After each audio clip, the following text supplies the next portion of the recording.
Greetings, Culturians, and welcome back to the channel. Of course, we're going to try to wrap up the Super Bowl with this one last video and remove a lot of misinformation out there that is somehow gotten out and about through not just mainstream media, but also through social media. The fact that Bad Bunny was the best halftime show ever, which is a complete fabrication.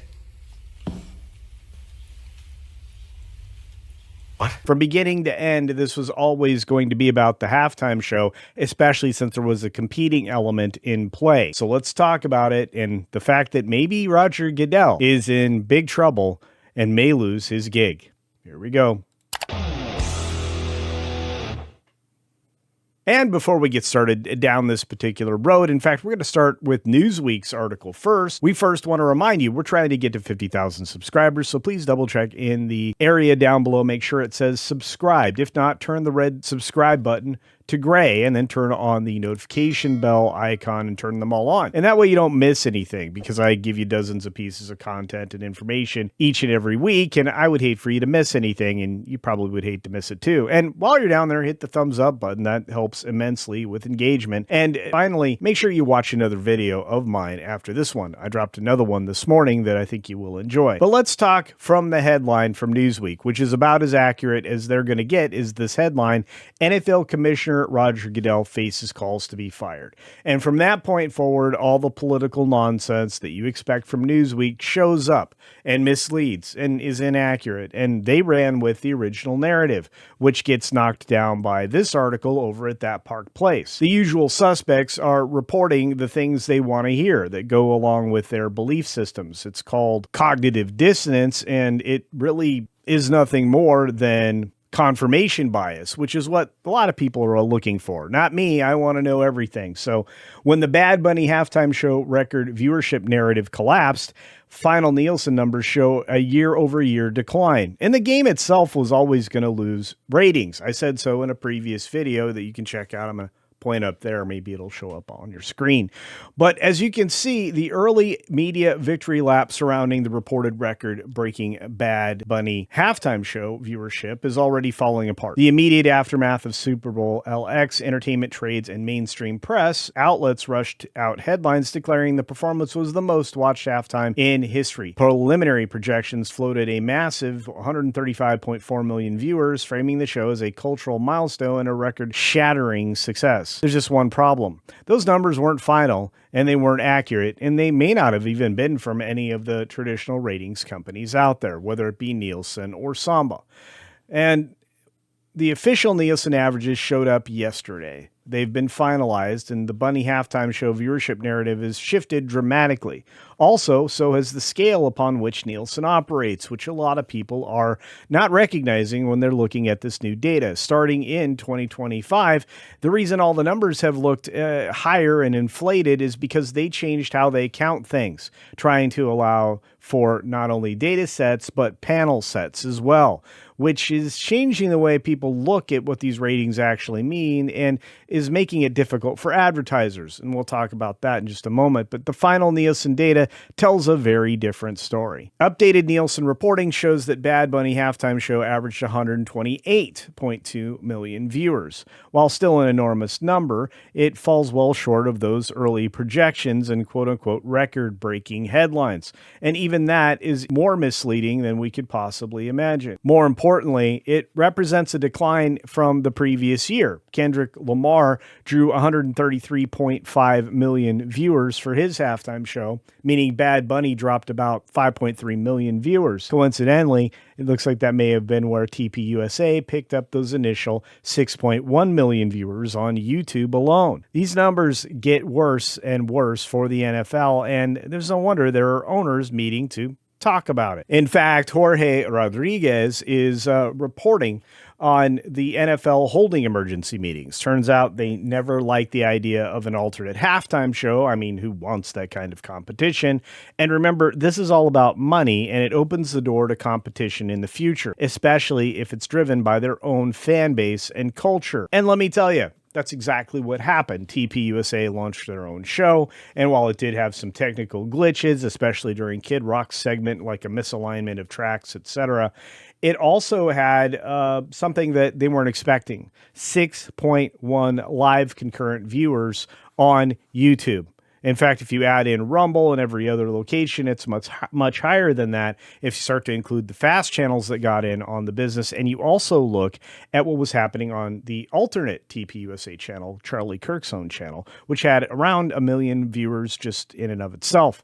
Now, you're only going to watch one YouTube stream at a time, or one Rumble stream at a time, or one X stream at a time, or one fast channel at a time. So it wasn't people watching multiple things of the same thing. I mean, it's the same way in the streaming business and where I operate. I can multi-stream to multiple platforms, but I only get one number because most people are just watching one stream. Regardless, according to Jorge, well, let me tell you what happened. The Turning Point USA halftime show peaked at 6.1 million live viewers during its live stream. With that, it became the most watched live stream in United States history on YouTube. And that sent a clear message that not only Turning Point USA, but the entire market, there's an audience and there is money to be made, because all of those people seem to fit within the demographic. And this is a bigger conversation for advertisers because everybody wants to make money, right? Right? Worse yet, other reporting suggests, including from the Post-Millennial, that half of U.S. households that were watching the Super Bowl tuned out of the Bad Bunny halftime. And that report seems to be corroborated by the minute-to-minute viewing data that came from Samba alone. Because guess what? These set-top chips, like the ones that are, the Samba-enabled TVs and set-top boxes, show that breakdown. That's how much data they have on you, and they know when things fall off and when they're successful. Well, right here in the middle, do you see where all these numbers go? Down considerably. And if they got a near 20% collapse in overall viewership, what does that tell you about when you get to things that are not Samba enabled, like the things that Nielsen are supposedly tracking? It tells you that things kind of fell apart worse than they want to claim. According to the story at the Post-Millennial, nearly half of American households that tuned in to watch the Super Bowl turned off Bad Bunny's halftime show performance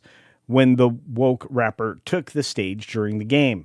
Turning Point USA's All-American halftime show also broke records on YouTube live streams, which we just talked about. Samba TV wrote on X, and again, this is not anything they have to do or they're compelled to do other than to just deliver the data. They said our latest viewing insights reveal 48.6 million U.S. households tuned into the Super Bowl LX, representing a 13% decrease, which I predicted here on my channel in a previous video. I'm going to point over there, and it might show up over there for you to look at. Regardless, Bad Bunny's halftime show was down 39% from Kendrick Lamar's 2025 show. Those numbers are bad news, not to mention the fact that everybody finally recognized all the words, translated words from Bad Bunny's songs, and they were absolutely filthy.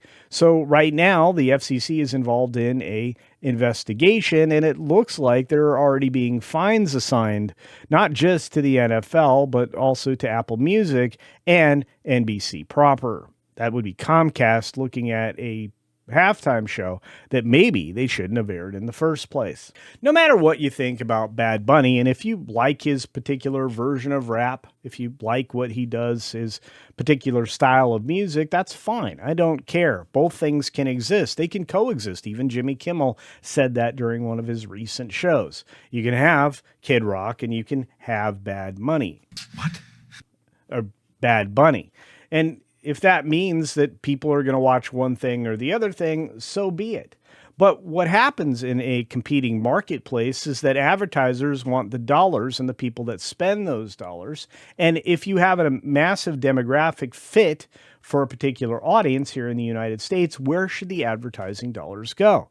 And that's the very motivation, I believe, for TPUSA to keep this competing halftime show. So next year, they promise we'll be getting another show where we're going to have a full year to plan and an opportunity to see even more U.S.-centric bands and U.S.-centric music. Maybe a few more country stars will appear. And that's where the NFL, I believe, has fallen apart. I think they've lost the plot and created the opportunity for somebody to replace them. And they are being replaced. I mean, I didn't tune into the football game at all. First of all, it's from two teams in markets that are small, while with decent sized fan bases. You have the Seahawks and the Patriots. It wasn't the Cowboys versus San Francisco. And I think the NFL is going to start steering away from California based Super Bowls. In fact, the whole left coast is poisonous when it comes to their new jock taxes that saw Sam Darnold have to pay money out instead of collecting money for a Super Bowl that he actually won. Someday we're going to talk about that story. Let me know if you think that's a good idea. But after all, your thoughts are as good as mine. So let me know in the comments section below what you think.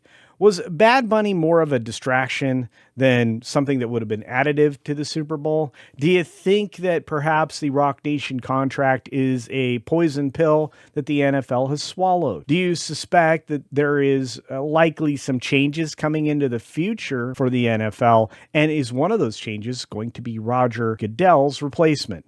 As always, let me know your thoughts in the comments section below, and be sure to take care of yourself, take care of others, and until next time, see ya. Just not watching the Super Bowl.